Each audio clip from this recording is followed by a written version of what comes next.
Hello guys, good morning.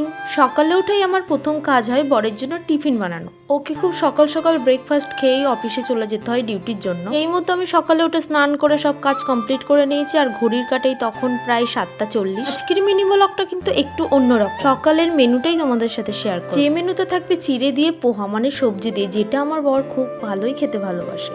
আর পোহার জন্য লাগবে অনেক রকম সবজি, যেগুলো আমি পরপর কেটে নিচ্ছিলাম।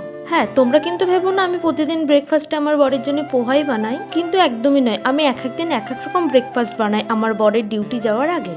এবার কি কি ব্রেকফাস্ট বানাই সেটা দেখার জন্য তো আমার চ্যানেলটাকে সাবস্ক্রাইব করতে হবে। এখানে দেখো, পোহা বানানোর জন্য আমি সবজিগুলো কেটে নিয়েছিলাম, মানে আমার টোটালি রেডি। তারপরে আমি পোহাটা বানিয়েও নিয়েছিলাম। পাশে যেটা দেখছো কলা, চিড়ে আর টক দই, ওটা আমার জন্য, কারণ আমি ব্রেকফাস্টে ওটাই খাই। ব্রেকফাস্ট বানাতে বানাতে এদিকে ঘড়ির কাঁটে প্রায় 9টা বেজে যাওয়ারই মতো হয়েছে, আর আমার বরবাবু ডিউটিতে বেরিয়েও পড়েছে। চলো আজকে এই পর্যন্ত, টাটা।